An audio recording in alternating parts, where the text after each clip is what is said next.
started now. Alright. Apologize again for the delay.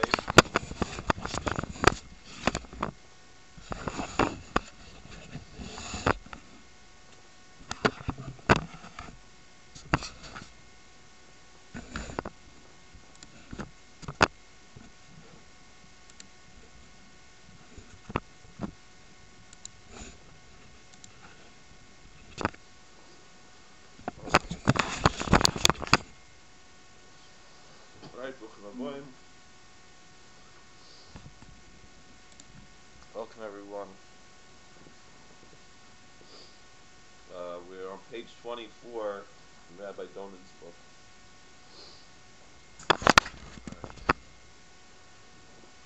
It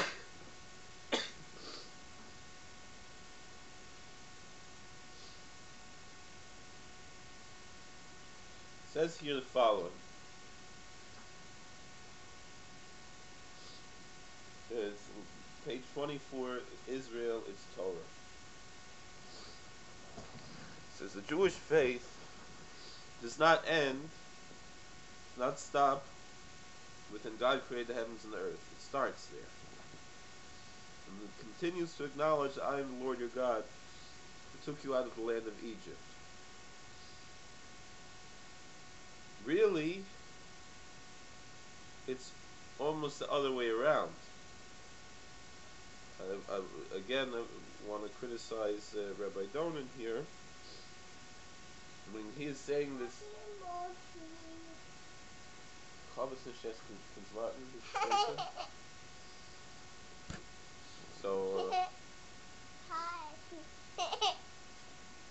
so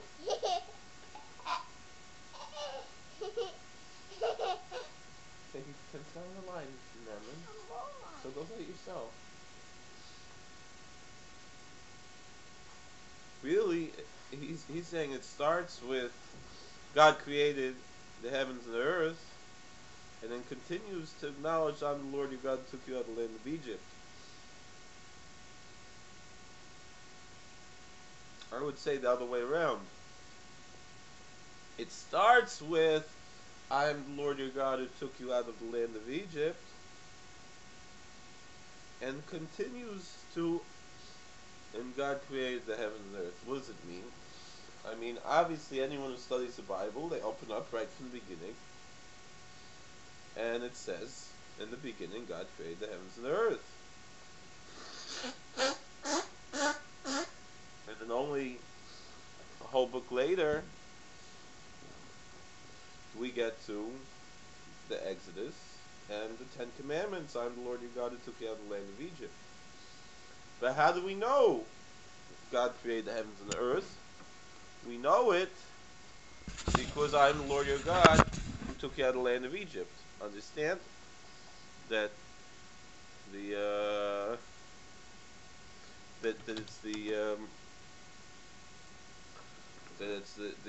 Exodus experience that introduced us to God.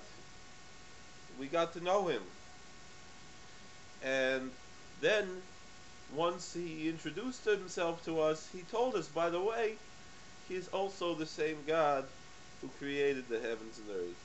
I mean, that's not to say we didn't hear about God before the Exodus, but before we heard about God, but by the Exodus we knew about God, because He revealed Himself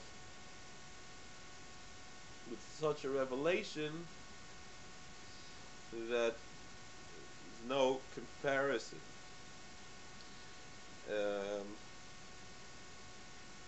Rabbi Donan is not focusing on this really central point of Judaism, because everyone believes in the Creator God, but only Judaism believes that their religion was founded at a time of national revelation.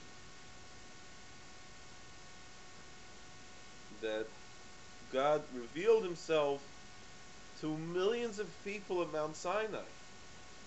And not only that, but also to millions of people with the events of the Exodus. He like is Tariq. Nice. I'll see. And make sure she doesn't make a mess, okay? And take the box and put it back where you found it.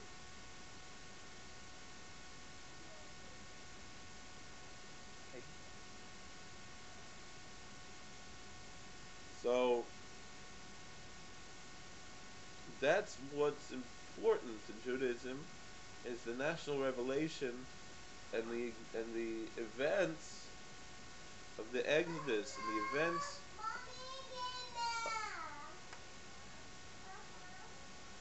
the events of Mount Sinai. That's when God proved himself to the world, and that's why everything is in memory of the Exodus. We're always saying Zecher L'Tzias Mitzrayim. We're commemorating the Exodus constantly. Why? Because it's nice to commemorate things? No. Because that is the central message the world has to know, that God is real and he's in control of the world and he has a message for the world. That's something we have to constantly remember. Anyway, Rabbi Donin is taking for granted that most people view the Bible the other way around. That they start from the beginning and continue. But that's not the way it was. You have to understand. Meaning the Bible really, depending on what opinion you're following, but there's an opinion that really the Bible in the form that we have it now did not exist until meaning the first 5 books of Moses, the Torah, the Chumash that we have now, the Pentateuch, existed only as Moses was passing away. Meaning, the last day of Moses' life, it says that there were 12 copies of the Torah given to each of the tribes, and 1 copy that was put into the Holy Ark. And that itself was miraculous, that all of these could be made so quickly, and they were given from God. And that's when we received the written form of the Torah that we have today. Before that, it was only oral Torah. In the desert, with Moses and everything was only oral Torah. The form that we have now, the written Torah, came into existence as Moses was passing away, and he composed the last lines with his tears. There's 2 opinions. What does it mean with his tears? The Gemara in Bava Basra says that he, one says that he was crying as he was writing, because he was writing about his own death that was destined to be. Another opinion was that Joshua wrote it, those last lines, and not Moses. The thing is we say it was all revealed to Moses, and so he actually, the third opinion that kind of balances the 2 opinions of Moses and Joshua writing those last lines about Moses' death, was that Moses actually took his tears and wrote, similar today when we're writing a Sefer Torah, the Sofer will write an outline of the letter and people will fill it in. That Moses only wrote the outlines of the letters, which would be kosher technically if it's a full outline, and Joshua filled them in, and Moses first filled those with his tears. Anyway, all the questions that Bible commentators ask all through over the past 200 years, that of Bible criticism, of this heresy fighting against our Holy Torah, that historically began with the Muslims and then spread to the Christians and then finally spread to Jews, to non-religious Jews, or liberal, non-traditionalist Jews, all the questions were already answered by our sages long ago. There is no question to the authenticity of the Bible to a traditional believing Jew, and we have to be very careful, because we have Reform rabbis claiming to be Bible scholars, and they are Bible scholars in the secular sense, and claiming to be clergy, and they are clergy in a particular sense as well. And most Jews get fooled when they're teaching that the Bible is later, as was the secular view about 150 years ago. The ideas began within Islam, but they really became formulated strong in Germany, in the colleges in Germany, in universities. At this point, many secular scholars questioned what became the quote-unquote traditional, non-traditionalist view of the later authorship of the Bible. But a Jew who believes in the Torah, a Jew who believes anything like that the Bible is later, is a total heretic, Maimonides says. Maimonides understood all the questions that would be brought up later by the secularists, because in his time there were also such groups. We don't have as much record, although there is record of it, and Maimonides was mostly arguing with Muslim scholars. And that's one of the doctrines of Islam, is that we do not have our original scriptures. But we know that we do have our original scriptures, and with all due respect, as Maimonides treated his Muslim neighbors with respect, but with all due respect, we are firm in our belief that we do have our original scriptures, and we have answers to every question that has been brought up questioning the validity of our scripture. Anyway, so for sure though, the Bible, the Torah, the Chumash, the first 5 books of the Bible do date to the time of Moses, but they're not dating before that. You know, you have very traditionalist Christians I've seen who wrote things that saying that the book of Genesis came even before Moses, and that's not true, because if it came before Moses, even though the stories existed before Moses, everyone knew the history of the Jewish people, of the Israelite nation, the history of the world. People knew this information through prophecy and through tradition, as is evidenced in the Midrash and so forth. But it was in the form of tradition. It only became solidified as absolute truth at the event at Mount Sinai, because then the revelation was on a national scale, so everybody then knew the truth of what was revealed in the Bible.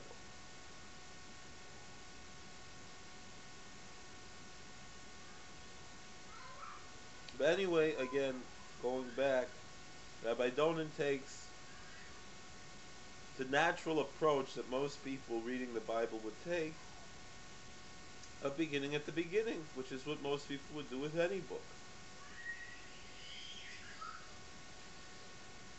And yet we find later that he is a living God who continues to play a role in the universe he created. He is a sovereign God who is concerned about the behavior of the people he created, and to that end has found ways to make his will known to mankind. his own inscrutable ways, he continues to judge the behavior of all men, rewarding and punishing either in this world or the spiritual world to come. Now, Rabbi Dona hits on something very important here, is this world and the spiritual world to come. It's a little bit of a heretical statement because there's also the physical world to come. There's a world to come of the resurrection, which will be physical resurrection, but we'll ignore that because in that interim time there's also the spiritual world to come, and according to most opinions that is also a time of reward and punishment, and that for the most part the end afterwards, the physical resurrection will be mainly a world of reward and not of punishment, because all the punishment will have been meted out and justice will have been served by that time, according to most opinions, although not all opinions. Now,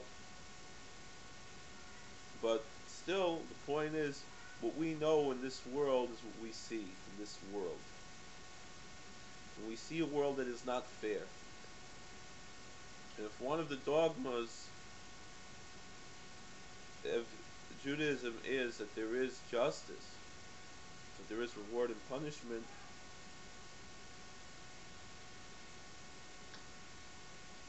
we have to ask ourselves, where is the justice?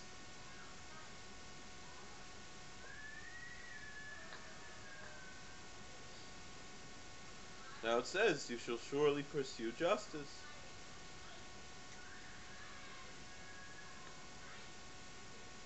But it's more than that. Is that so pursuing justice is not only our action of following after what's righteous and just, but also trying to find the justice in the world. And this is an idea of just thinking now. And so pursuing justice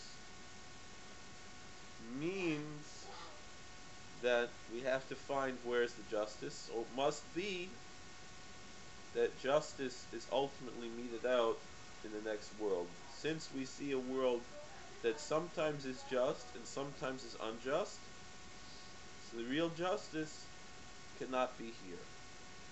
We see criminals who are free to do what they want. We see righteous people who are given 30-year sentences and false accusations. Must be that the world is upside down. Rabbi Akiva was killed, and the angels even asked, "What's going on? This is Torah. This is reward." Even Moses couldn't understand it, and God said, "Don't ask me questions. I'm in control, and I have my reasons for everything." And so, that's certainly a big aspect of this world, is that there is reward and punishment. Sometimes it's meted out here, and most of the time it's meted out in the next world. And really, we have to hope for that, because we don't want to receive the reward here, and in a way, and we do not want to receive the punishment there, because this is temporary and that's permanent, or more permanent at least. So it's certainly stronger. The reward is permanent there. Punishment is temporary, but Nachmanides says that even 1 second in Gehinnom, even 1 second in hell, is worse than all of the suffering of Job. If a person would experience that suffering his entire life, that's what he says in his commentaries, the book of Job, that Job did not suffer his whole life. And yet if a person would suffer a whole life of 120 years, suffering as Job suffered in his worst state, it would not be as painful as 1 second in Gehinnom. So as comforting as it is to most people when they hear that Judaism does not believe in an eternal hell. We believe in hell, and also in a sense there is also a sense of eternal hell. Very few people experience an eternal hell. What most people experience is a temporary, what similar with the Catholics call purgatory. That's the Jewish view of hell, for the most part. Is a place of cleansing, and and even the worst people are only there for a year. The thing is that even 1 second there is worse than anything we could imagine, and so we want to avoid it. And God is so kind and so loving to us that sometimes He meets out the suffering here, and we don't have to suffer there. And that's why, one of the reasons why Judaism is so opposed to euthanasia. Besides the fact that we see it as murder, that it's a sin for the person who commits the euthanasia, but it's also um, it's also it's for the person who's on the who's dying. Their suffering is the best thing for their soul, because they experience a relatively minor amount of suffering in this world, and they can be cleansed of every sin. Most people say it's only if they're cognizant of this, but even if they're not cognizant of this, even really, if someone comes, for sure, if someone comes and recites the confession in their presence and they can't hear it, this person is considered as if they confess their sins, and they're cognizant that their suffering and the suffering of death is an atonement for their sins.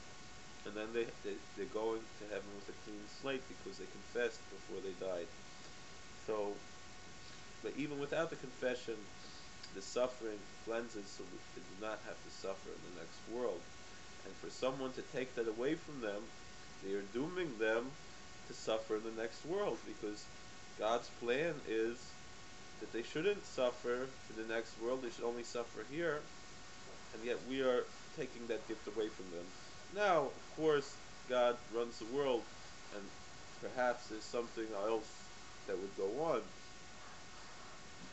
that but it's basically theft. It's stealing the goodness that God had in store. Um,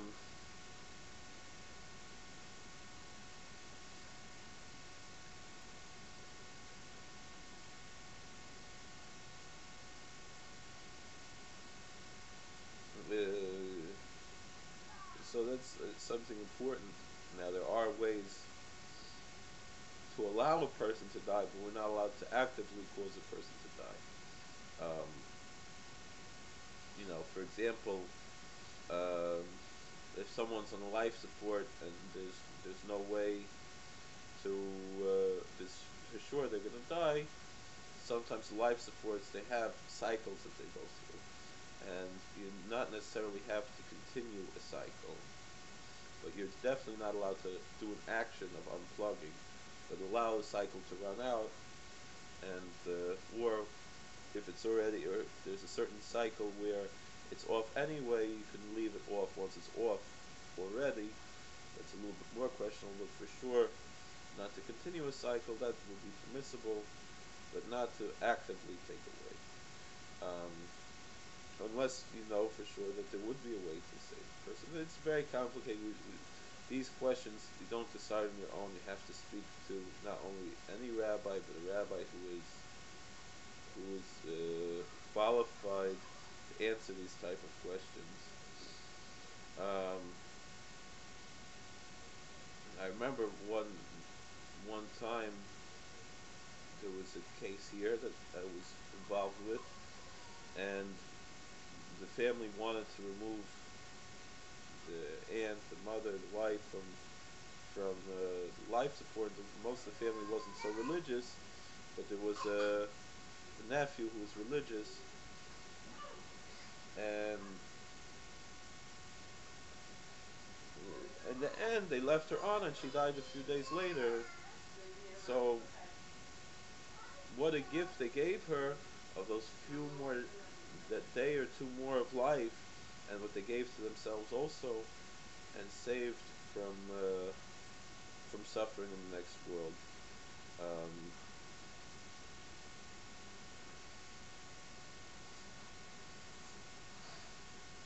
all right. Anyway, that was really a tangent off of the subject of Rabbi Donan's book here. He says that in Judaism there's no practical distinction between an atheist and a believer in God's existence to one who believes that God created the world but doesn't run the world. That if someone believes that God just created the world and left it to its own designs, is as much of a heretic as a total atheist.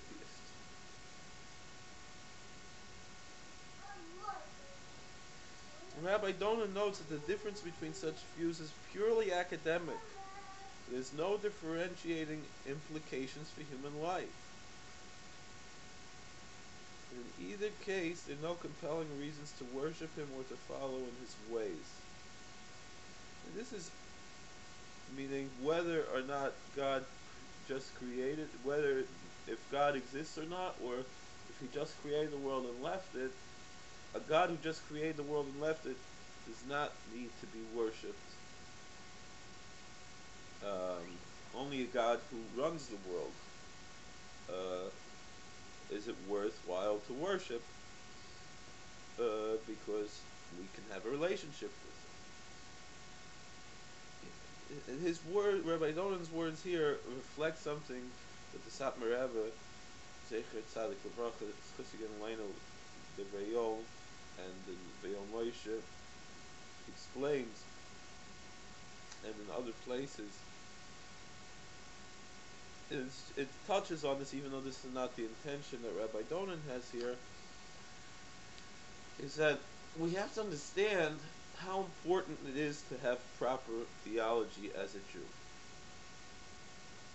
Now, I've heard rabbis argue that non-Jews are not necessarily going to be judged on their theology. They're going to be judged, and that when it says one of the 7 laws of Noah is idolatry, there's certain rabbis who understand idolatry in a different way. As we see, their opinions, Christianity, Islam are not idolatry, and even downright more pagan type religions, ultimately they really only believe in one God, and so forth. There are different views. There are more fundamentalist views and there are more liberal views about it, and both are actually kosher. About that question about how God will judge non-Jews who practice other religions but otherwise are good people, and they essentially believe God to be one. That is a question.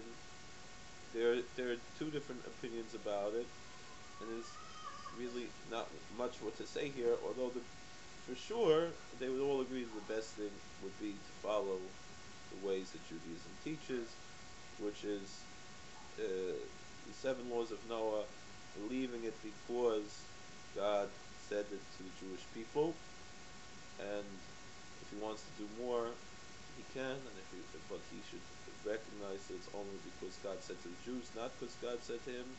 If he wants to do it because God said to him, he has to convert fully. That's also possible.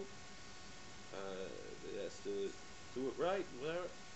Anyway, but just the way God is judging Jews, whether they're the convert or the born Jewish, whatever, that's what we have to focus on. And this might apply just the same to non-Jews as well. Whatever, it's, again, but the point is, particularly for Jewish people for sure, is that to have the proper beliefs, to believe in the 13 Animamins, the 13 principles of faith, which are the dogmas of Judaism, if a Jew keeps everything but doesn't believe, the keeping really isn't worth anything.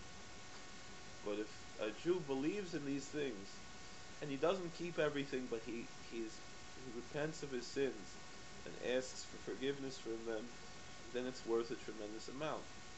Obviously, the deeds are how we weigh it too. It's important too, but there's a big mistake, as I understand it, although other rabbis disagree with me, if it's in a fine point, and really we're both agreeing with each other, but just looking from different angles at the same concept.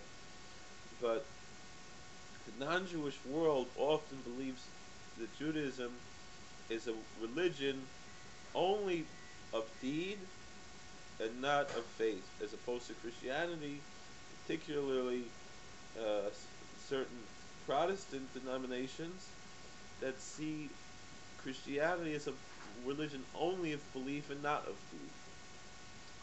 Um, and that's that's the that's the difference. But in Judaism, if a Jew has the wrong beliefs, it's poison. He's not practicing the Jewish religion. You cannot practice it with heretical beliefs. It doesn't work. If you look at the list of Jews who lose their place in the world to come, because it says every Jew, first of all, that's another difference between Judaism and Christianity. Christianity assumes that the original sin damns every human being to hell, and that he needs something to save him, and they believe that to be Jesus. Judaism has the opposite view. Judaism believes every person to be guaranteed a place in heaven, but he could lose it, he could throw it away through doing the wrong things. And if you look at the list of things that the Mishnah in Sanhedrin, the Gemara talks about, and the Rambam talks about, that cause a Jew to lose his place in the world to come, they are all matters of belief. That if a Jew is a heretic, that's how he throws away his place in the world to come, is through heresy. So we have to be, and yet it doesn't say someone who eats non-kosher or violates the Sabbath throws away his place in the world to come. He's going to be punished in the world to come, but he doesn't throw away the whole thing. If someone's a heretic, the whole thing is lost. And that is really, really, with all due respect to my dear, beloved friends who belong to Reformed Jewish movements, the problem is not with the deeds of the Reform movement, but the beliefs of the Reform movement. If someone practices as a Reformed Jew and believes as an Orthodox Jew, and he tries to repent of his sins, he has a place in the world to come. But if someone practices as an Orthodox Jew and believes as a Reformed Jew, he has no place in the world to come. And for sure, the one who believes, meaning as a Reformed Jew and practices as a Reformed Jew, doesn't have to answer to that. That's been answered already. That the issue is not the practice. It's not the fact that they drive to synagogue. It's not the fact that they don't keep kosher. It's not the fact that they have lady rabbis. It's not the fact they're playing music in the synagogue and they change the liturgy. It's the fact that they don't believe in, say, the resurrection from the dead, which is one of the dogmas of Judaism. And Maimonides says someone does't believe in the resurrection of the dead has no place in the world to come. But if there's someone who attends a Reformed temple because there's nowhere else for them to go, it's still wrong. It's better they should pray in their house. But let's say they like the fellowship, whatever it is, but they believe in the truth of the 13 principles of faith that Maimonides taught. They believe in the truth of the Torah. Just they say, I can't live up to it, I'm not ready yet. That person would have a place in the world to come. But still, it's probably even better. It's certainly better if they just pray at home. And if they want fellowship, really they could drive to an Orthodox synagogue. And the nice thing about most Orthodox synagogues is that they have weekday programs too. You don't really have to violate the Sabbath to be really an active member in an Orthodox synagogue. You can have the vast majority, 6/7 of a little bit less than that because Saturday night and Friday afternoon will be difficult. But just about 6/7, the vast majority of the activities in an Orthodox synagogue, you don't have to live there. And even on the Sabbath, most people are happy to have guests in their homes. But even so, as much as it's a tremendous sin for someone to get in the car to drive, but it's probably better for them to drive to an Orthodox synagogue than to drive to a Reform synagogue, because they're going to be learning authentic Judaism, and after a while they will be coming close into Judaism. Now, I understand many people, they are living in areas where there are no Orthodox synagogues, and so some people, they want the fellowship of being in a Reform or Conservative synagogue. I'm no one to judge. Everyone has to do what they see is right. I'm just telling you what's generally understood is that it's better, like I said, it's better to drive to the Orthodox synagogue than to drive to the Reformed or Conservative synagogue. But some people don't have that choice.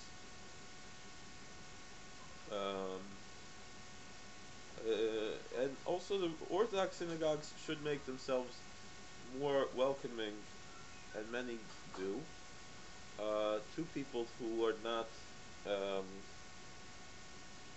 used to an Orthodox service, because it is a very difficult service for someone who's not used to service.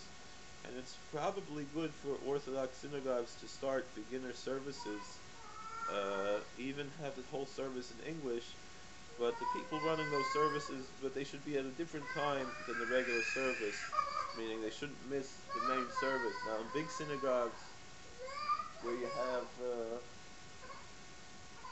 have several services, so for example, one of the most famous beginner services is Rabbi Buchwald's service in the Lincoln Square Synagogue in Manhattan.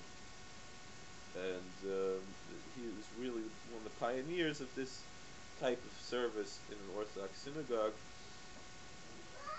So the way he does it is that in that synagogue they have Saturday mornings. They have 3 or 4 or 5 Saturday morning services. So he goes to the early one. It starts at about 7:30 or 8 o'clock. And he's done by 9:30, 10 o'clock. And then he's able to, at 9:30, 10 o'clock, there about have the beginner service, and which is all in English, but mostly in English, partially in Hebrew, and mostly in English, because he already fulfilled his obligation to pray, and now he's really just teaching. And because with such a service, the people who are coming, who might be more comfortable with a Reform or Conservative service, they will get the aspects of that service that are really what they're looking for. Most people who attend these synagogues are not caring about the ideology, but rather to have a service that they can follow and understand, which makes a lot of sense. But that to have a rabbi teaching them who is not teaching them heresy, that's what's important. Now, thankfully, in many places, particularly far away places, you have a few places where you do have real believing rabbis or real believing Jews serving as rabbis, certainly in conservative synagogues and even to a certain extent in Reform synagogues as well. In such places, a person can grow spiritually. Obviously, if you live somewhere like in New York or Chicago or Los Angeles or southern Florida, where you have plenty of Orthodox synagogues, that's not something like this. But if you're living somewhere like West Virginia or somewhere in the middle of nowhere, and sometimes you might have a rabbi who does believe in the Torah, and just he's also weak. He might not really be a rabbi, but he is someone who's teaching some authentic Judaism. It's that, and that could be better than nothing. So occasionally you do have that, and also you have a lot of rabbis, Reform rabbis, who are not teaching all the heretical ideas. They are just making people feel good, giving them encouragement in their life and stuff, and not talking about heresy. Also, if you live in a community where there is no Orthodox synagogue and so forth, nothing wrong with that necessarily, although still depends where you're standing in your spiritual walk. The ideal should be to come to authentic Judaism, which, the truth be told, the Orthodox world also doesn't have. The way of saying it, even though this is, of course, not what the Rebbe Zechron Avracha meant, but it's a good point in this, is that the Satmar Rebbe was talking about different Hasidic movements, and he said each one would say, I'm right and everyone else is wrong. The Belzers would say that they're right and everyone else isn't right. The Squares would say they're right and everyone else is missing something. The Lubavitchers would say only they're right and everyone else is missing something. And the Breslevers would say only they're right and everyone else is missing out. And the Satmar Rebbe says, when it comes to Hasidic philosophy of the Baal Shem Tov, no one has it. He doesn't have it either. He's just following the Hasidic customs because that was the tradition that he received. And he teaches whatever he has from the Hasidic ways, but no one really has it. With other things, he knew he was right. With other aspects of just basic Judaism that have nothing to do with the particulars of Hasidic Judaism. He says, as far as the Hasidic movement goes, the Hasidic movement died a long time ago. It's been forgotten. And all we are living on now are the leftovers, the vestiges of the Hasidic movement. But the Hasidic movement was such a great movement that we can live off of that and be strong through that. Meaning, even it is not only Satmar, which many people who don't know about Satmar feel that they are not so Hasidic in their approach, but even Arla Roth, the great Reb Arla, the Shomer Emunim, he taught that the original way of Hasidic Judaism is lost, and we are only now living on the vestiges of that. Even though other people said that Reb Arla himself was like one of the tzaddikim from the time of the Baal Shem Tov, or the early students of the Baal Shem Tov, put into the 20th century, still he himself taught that it's not so, and that this is not, similar, like in the way that the Vilna Gaon, they asked his students, is the Vilna Gaon, is he like a Rishon? And they said, yeah, in a way he's like a Rishon. Is he like the Rambam? He said, no, maybe like the Rashba. And so people said like this, but the Vilna Gaon would never say this on himself, but that he was like the Rashba, that would be. But his students said like this. Other people said about Reb Arla that he was like someone from the Talmidim of the Maggid, from that era, that his soul was placed into the 20th century. Similar people might say something like that about, let's say, like Tzvi Meir Zilberberg today, or Rabbi Meir Morgenstern, or Moshe Wolfson, or his Adam, Machel Zilber, these people. But really, it just shows our ignorance of what the original Hasidic movement was. As great as these people are, not negating that, but they themselves would say that the Satmar Rebbe was really right now, but there were a few people, especially Lubavitch, they were like, how can they say that to come in, how can they say that the way of Baal Shem Tov was lost, okay,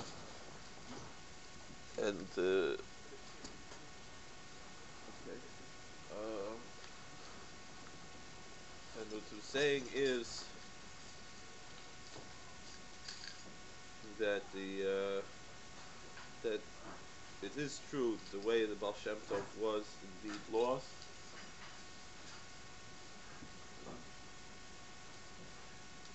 You're going to take the table now too? You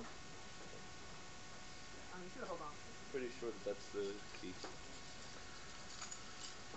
Make sure all the lights are off and all the doors are locked and everything. Yeah.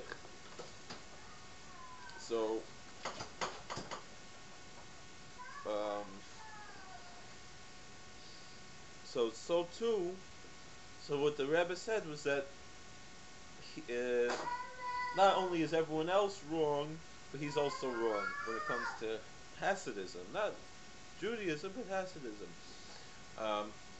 So too, most Orthodox Jews say that Reform and conservative is wrong, and only Orthodoxy is right.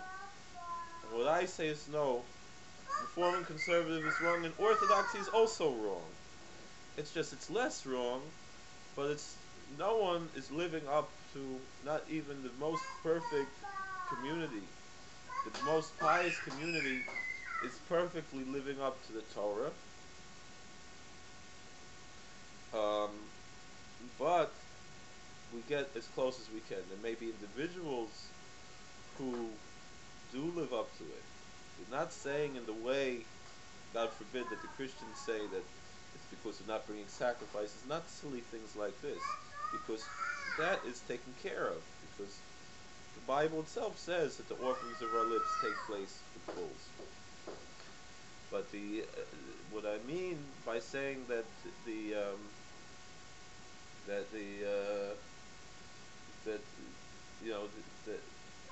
even meaning the individuals, most communities are not listening to their leaders perfectly. No, but no individual.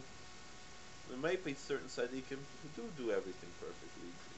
They worked on themselves to a certain point and everything.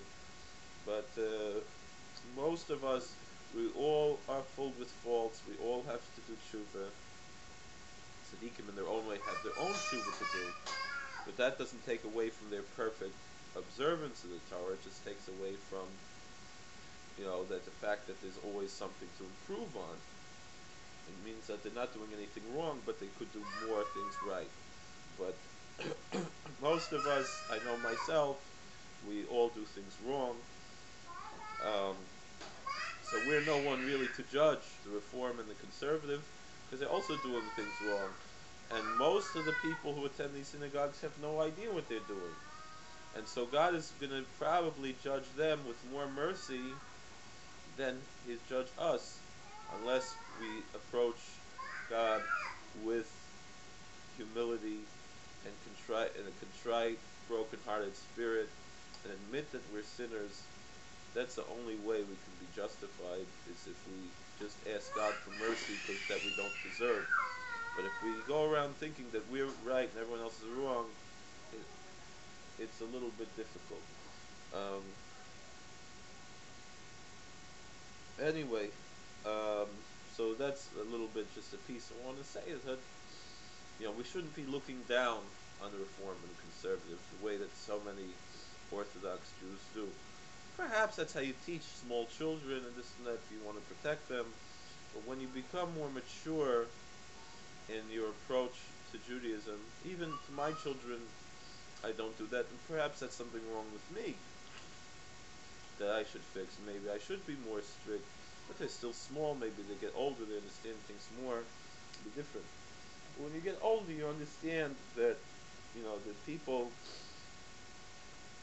God runs the world, and God has His own way of judging people, and it's not our place to judge. And just opposite, it's better the more liberally we judge other people, and and instead judge ourselves more strictly, that's better. But the nature is to judge ourselves liberally and judge others strictly. But the Baal Shem Tov taught that however we judge others, that's how we're going to be judged. So we have to try to have a liberal judgment of other people with strict judgment of ourselves. That's the Now we should seek out publicly for righteousness and Torah, and publicly be a conservative in that sense, politically, so to speak. But we should speak out in defense of the Torah. We cannot speak out publicly espousing evil anti-Torah views. But in the personal way that we approach people has to be loving and caring and liberal, just not necessarily where we speak. Meaning, there was I think it was a rabbi from the Mizrahi movement, from the religious Zionist movement, so-called religious Zionist movement, who came to the Satmar Rebbe and discussed with him his ideas and his philosophies and so forth. And the Rebbe said to him, "You don't know what I believe in my heart." Meaning, publicly we have to stand up for the glory of the Torah, but we still have to love every Jew.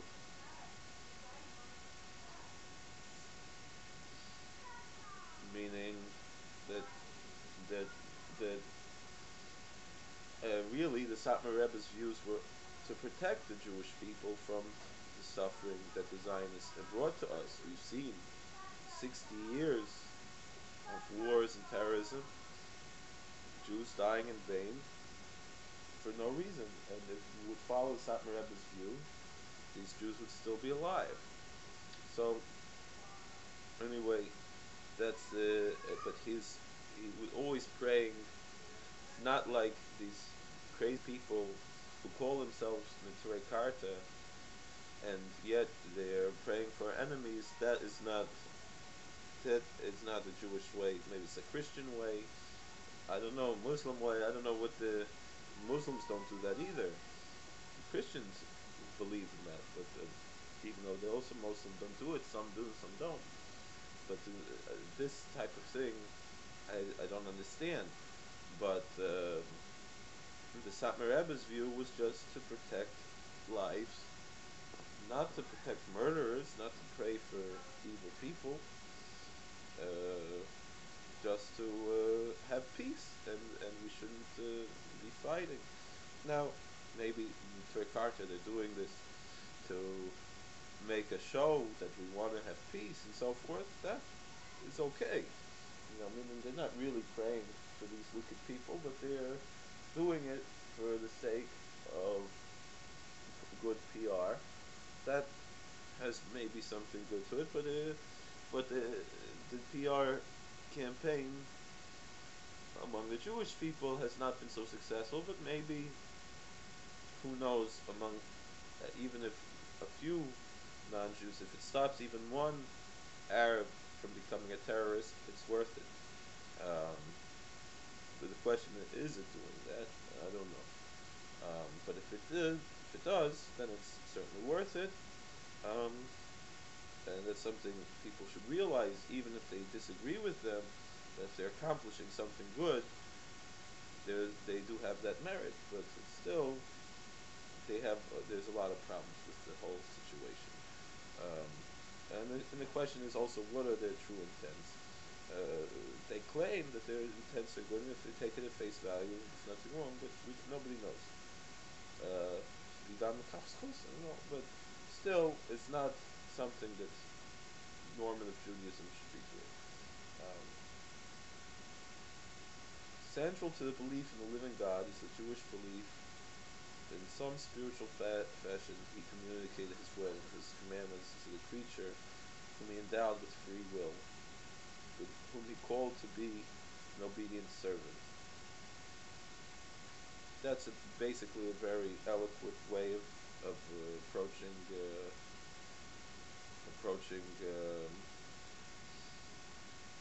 the idea of prophecy. This is the very essence of Judaism rests upon the acceptance of a spiritual historical event in which our ancestors participated as a group, as well as upon acceptance of the subsequent spiritual revelations to the prophets of Israel. The extraordinary historical event I refer to is the promulgation of the Ten Commandments at Mount Sinai, 7 weeks following the Exodus of the children of Israel from Egypt. God's will was also made manifest in the written Torah, written down by Moses under divine prophecy during the 40-year period after the Exodus. Side by side with the 5 books of Moses, the Pentateuch, we believe that God's will was also made manifest in the oral tradition or oral Torah, which also had its source at Sinai, revealed to Moses and then orally taught by him to the religious heads of Israel. The written Torah itself alludes to such oral instructions. This oral Torah, which clarifies and provides details for many of the commandments contained in the written Torah, was transmitted from generation to generation until finally recorded in the 2nd century to become the cornerstone upon which the Talmud was built. That basically gives us a very good overview of what Judaism is about. Do I need to go to explain this a little bit more? I mean, I think it's pretty self-evident, unless anyone has a question about this particular passage, because we're running out of time. I'd like to give about 5 minutes or so for questions. Okay, so just to paraphrase it, to clarify again what Rabbi Dolan is saying. It's central to Jewish belief that there is prophecy, that God created human beings with free will in order to give them the task of making the proper choice. Meaning other creations don't have free will to make choices, and so their choices have no particular moral consequences, no eternal consequences. Whereas we are given spiritual free will, and we are asked to make the right choices. And the thing is that he could, other religions begin with just one person or a few people hearing God. We believe no, it was the entire nation heard God. And from there, God told us that there would also be other prophets, and the litmus test to see if a prophet is authentic or not is whether or not, the yardstick we can measure him against is the original Torah. And that for a prophet to be accepted, he has to follow the Torah, and if he doesn't, he is not a true prophet, but rather either a totally fraud, or sometimes a test sent from God to see will we follow the Torah or not.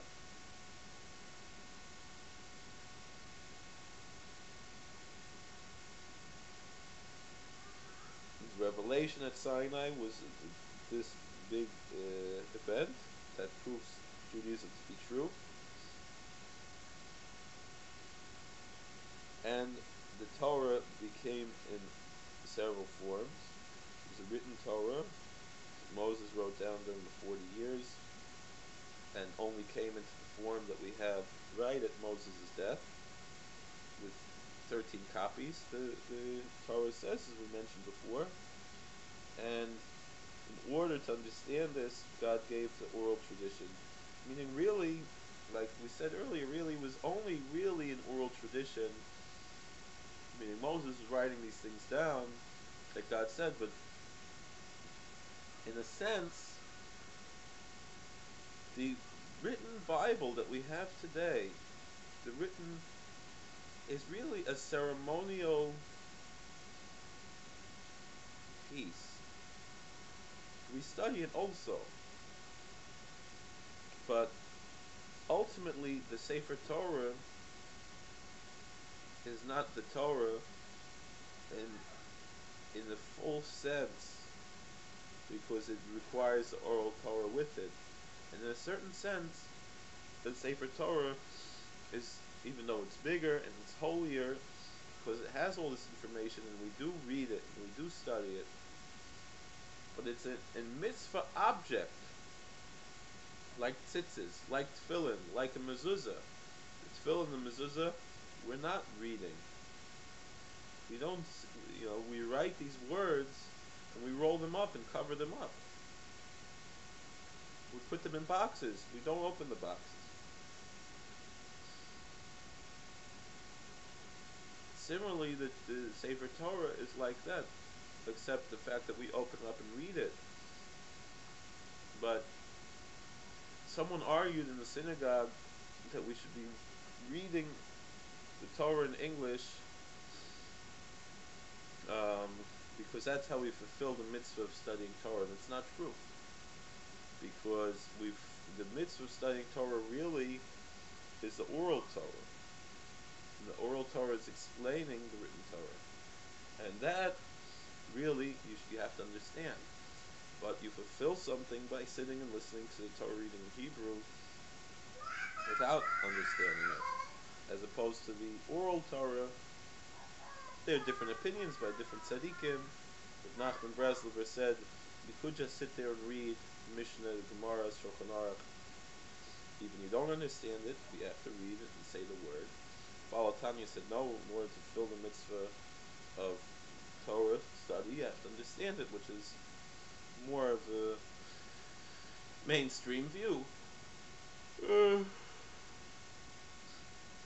And even according to Rabbi Nachman, you're not wasting time by sitting there. If you're saying which is better, to go play video games and watch a movie, or play or watch a baseball game, or should I sit and read the Mishnah or read the Shulchan Aruch, even if I don't understand it? It's better to sit and read the Shulchan Aruch. After a while of doing that, you're going to understand it also. That's one way of learning also. It's eventually you will understand it. But even if you don't understand it, you're involved in the mitzvah. But for sure, everyone agrees that if you sit and read the written Torah, in Hebrew, without understanding it, you're fulfilling the mitzvah of learning Torah.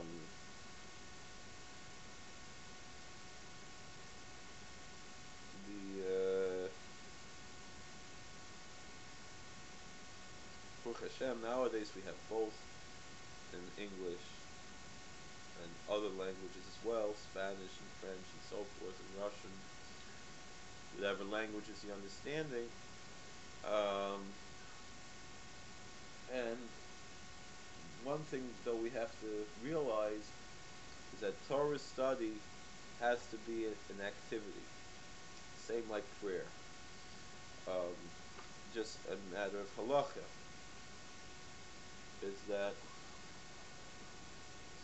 is that you have to actually be doing some action to really fulfill the mitzvah of studying Torah, more than thinking.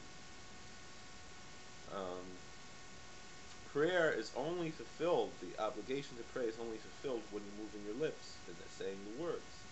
If you're just sitting and meditating on the words, looking at them, you're not praying.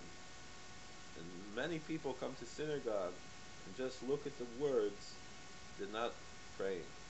And it's a big problem.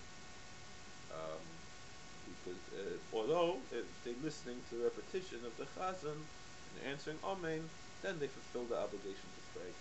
But they're not praying just by standing there looking at the words. And they really should be saying the words. Whether it's in Hebrew or in English, doesn't matter. You have to move your lips. Torah study doesn't have to be moving your lips. You could be writing, you could be typing, you could be moving your lips. Maybe even, possibly, if you're moving your fingers across the words. might be an action also.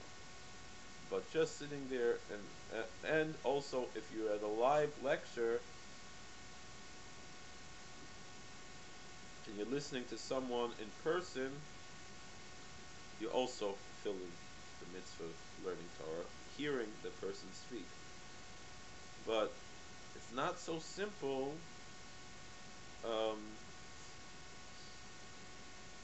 Just listening to a recording, or listening on the telephone, or listening to me now, if you're not participating in some way, either you repeat, you don't have to repeat every word I say, but a few words here and there, repeat to yourself, move your lips, do some action to involve with the Torah study, and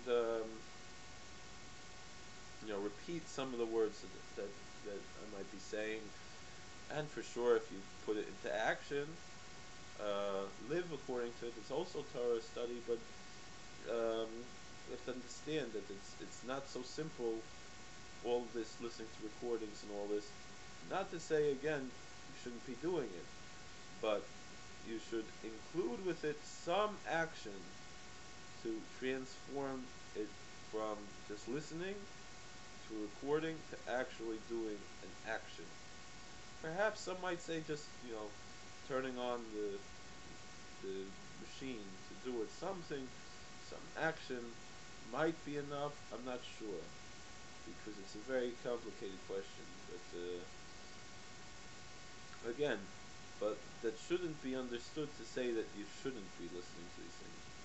Meaning, if you are able to learn in yeshiva or learn on your own the Talmud by yourself, or something like this, that's a better use of your time than to lectures like mine. But if you're asking whether it's better to listen to a Torah lecture on a tape or something secular, obviously the Torah is better. But as far as is it the mitzvah of Torah study, not necessarily so, unless you include with it some action, even if it's just repeating a word here or there that you're hearing, a phrase or something, then you can do it. I don't always do this, but I'm just saying over the halacha. I'm not telling you what I do, and it's something maybe hopefully I should work on myself also. Okay. We're already over an hour. Any questions? See the 10 people in the room. If there's no questions, within the next minute, we'll be saying goodbye for today. I want to apologize again for being late. I had some computer problems. We'll see you. I know Rabbi Otero has a few classes. My Rebbitzin is going to be saying a class Tuesday night at 8 o'clock. I'll be back Wednesday night at 8 o'clock. My wife teaches about kosher. It's more or less tips on how to start keeping kosher. It's really very beginner type of thing. It's not halacha, it's just saying how to keep kosher, and it's a very good class. She's very talented in how she gives over the class. People enjoy it very much. Then, okay, I have my class with Kitzur Shulchan Aruch, 8 o'clock. And then Wednesday night, Thursday night, Rabbi Meza has his class on the book from Rabbi Telushkin and Mr. Prager at 8 o'clock Thursday night. I follow that class at 9 o'clock with another class on ideas in Kabbalah. Not real Kabbalah, but past few weeks we did a little bit of the Zohar, pieces of the Zohar that we can get things out of. And then we go into a little bit Hasidic study on the weekly parsha. And then Saturday night, after Shabbos is over, we are still continuing Shabbos. But we want to thank Rabbi Meza for setting up the computer so we can have the Shalashudas, we have the songs, and the Divrei Torah from Shalashudas. You can really participate with us. This week was very nice because we had a whole group with us singing, and if you want to watch the recording on Ustream, it's very nice, and it's very, the boys sang very nice, all the tunes, and then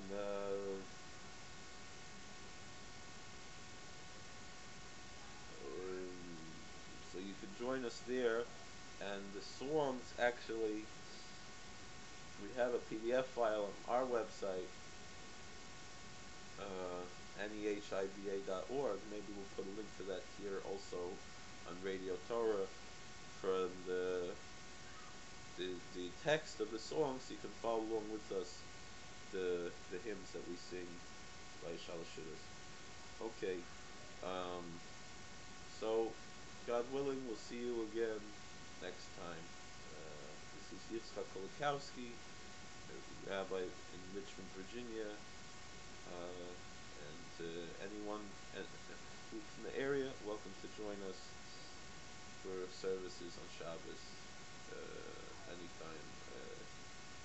You can contact us here. All right. Thank you very much for everything. Bracha v'atzlacha. Have a good day.